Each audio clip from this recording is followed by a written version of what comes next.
Assalamu alaikum grade 6, welcome to your new session and I wish you all best of luck। आज हम start करते हैं इस्लामियत की book से, जिसका बाब नंबर 2 है हमारे पास ईमानियात और इबादत का। और इसमें हमारा पहला सबक है अल्लाह ताला पर ईमान और तौहीद। तौहीद का मतलब होता है अल्लाह ताला को एक मानना। ठीक है, इसमें जो मुख्तसर जवाबात हैं, इसमें पहला क्वेश्चन है हमारे पास, ईमान से क्या मुराद है, अल्लाह ताला पर ईमान का क्या मतलब है।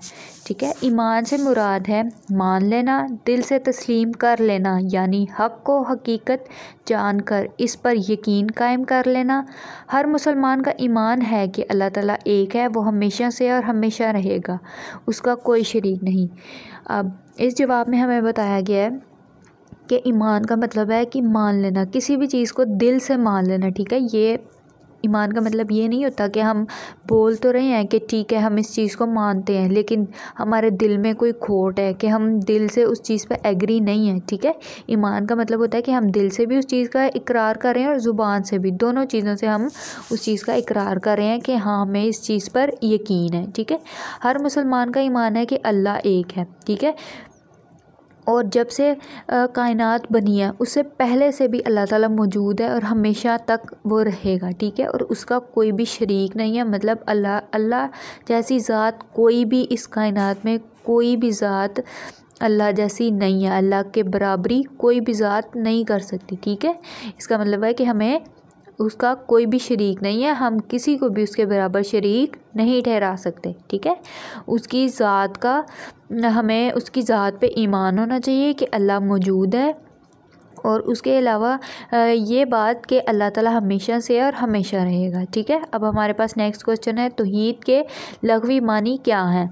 तौहीद की मानी अल्लाह ताला के एक होने पर यकीन करना है। जैसे मैंने आपको पहले बताया कि तौहीद का क्या मतलब है। तौहीद का मतलब है अल्लाह पाक एक है और इस बात पर हम दिलो जान से यकीन करें, हम ईमान लाएँ इस बात पर कि अल्लाह सिर्फ़ एक है, उसके जैसी ज़ात पूरी कायनात में कोई भी नहीं है। ठीक है, अल्लाह पाक सिर्फ़ एक है, इस बात पे हम ज़ुबान से भी ईमान लाएँ, इकरार करें हम इस बात का ज़ुबान से भी, और दिल में भी इस बात को हम ठान लें कि हाँ अल्लाह के अलावा कोई भी नहीं है इस कायनात में उसके जैसा, और ना ही कभी कोई हो सकता है। ठीक है, अब नेक्स्ट क्वेश्चन है हमारे पास थर्ड वाला, अकीदा तौहीद से क्या मुराद है।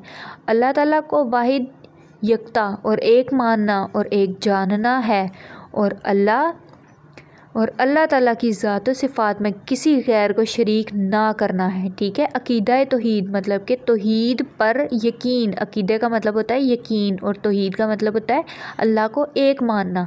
अब इस बात पे यकीन रखना कि अल्लाह ताला सिर्फ़ एक है, उसकी जैसी ज़ात कोई भी दुनिया में इस पूरी कायनात में नहीं है। ठीक है, अल्लाह सिर्फ़ यकता है, यकता मतलब एक है। ठीक है, उसके जैसा कोई भी ना है, ना था और ना कभी हो सकता है। ठीक है, वो एक ही खालिक व मालिक है, जिसने हर एक बड़ी से बड़ी चीज़ से लेके छोटी से छोटी चीज़ तक हर चीज़ का खालिक व मालिक सिर्फ़ अल्लाह ताला है। उसी ने हर चीज़ को बनाया है, उसी ने हर चीज़ को ख़त्म करना है। ठीक है, हर जो छोटी से छोटी चीज़ है उसको ज़िंदगी देने वाला, मौत देने वाला सिर्फ़ और सिर्फ़ अल्लाह ताला। उसकी जैसी ज़ात कोई भी इस पूरी कायनात में कोई भी नहीं है। ना हमें चाहिए कि सबसे बड़ा जो गुनाह है जो अल्लाह ताला कभी भी माफ़ नहीं करता, वो है शिर्क का। शिर्क का मतलब है कि उसकी ज़ात में किसी और को शरीक ठहराना, ये बात सोचना कि उसकी जैसी कोई और ज़ात भी हो सकती है, ये सबसे बड़ा गुनाह है। ठीक है, तो आज के लिए हमारे पास ये 3 क्वेश्चंस हैं, इनको आपने अपनी नोटबुक्स में नोट करना है और याद कर लेना है। ठीक है, अपना ख्याल रखें, खुदा हाफिज़।